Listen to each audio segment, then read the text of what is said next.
Hello and welcome to How to Manage Your Course, Communications. We've already seen about how we can communicate with our students using the discussion forums and email. There are a couple other ways that you can communicate with your students as well. One way is to go to Messages, and over here on the right hand side in this right hand panel in the Messages block I can see that I have a message from Maxwell Q. Klinger. If I clicked on Max Klinger right here, I'll get his profile. If I wanted to see his message, I would click on the little envelope. And in the window that pops up, I can see his message. Hello, Professor Moser, I like your scarf. And I can type in here a message back to him. Hello, Max, I like your hat. And send message. There. Now we can see here that he's going to receive a message from me.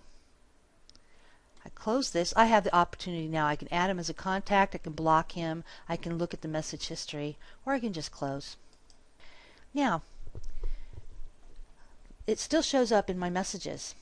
But if I close out and open again, or close this window, or if I press F5 on my keyboard to refresh, then the message from Max disappears. Now you want to get it back again. There are a couple of steps to take. Click on Messages. And this works for any message that you recall. You want to see if you have messages from other students as well. And first I look to see if he's in my contacts. And I don't think he is. No, he's not. So I can search for him. If I set him as a contact, then he would show up in my contacts list. Maxwell. I can search only in my classes. Also, I can include blocked users, only messages to me, but I'm going to search for Maxwell. One result found.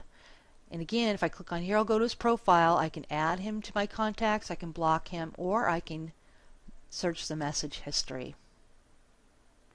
And here it is. Two-way communication.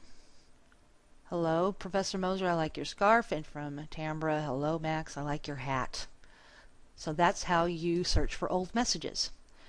Now, you may have found that this contacts box, this one here, this contacts box pops up. Sometimes a lot, depending on what you're doing. So if you want to make it so that it does not pop up anymore, you click on Settings, and this will have been clicked for you. Automatically show message window. You can click this off, and it won't show up anymore. It won't pop up every time. Also, you can choose whether or not you want to block all new messages who are not on your contact list. Do all kinds of things. Also, email messages when I'm offline. You can choose how many minutes and the email address. You save your settings, and you're all good to go. There's another way that you can contact students, and that is through the Notes feature. So click on the participants to select the student that you would like to send an individual note. And I spoke with Anthony Tiger the other day, so I click on him, and I can go over here to Notes, and I can see that I added a note for him. I enjoyed speaking with you on Friday the 13th. And you can add a new note if you had additional comments that you wanted to give.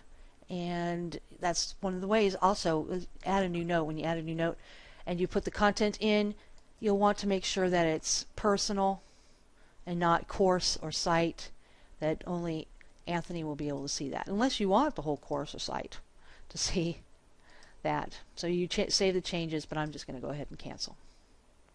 And when you do, your note will show up right here. Go back to the main page. And as you can see, there are several different ways that you can communicate with your students. As always, explore as many of them as you possibly can and choose the ones that work the best for you.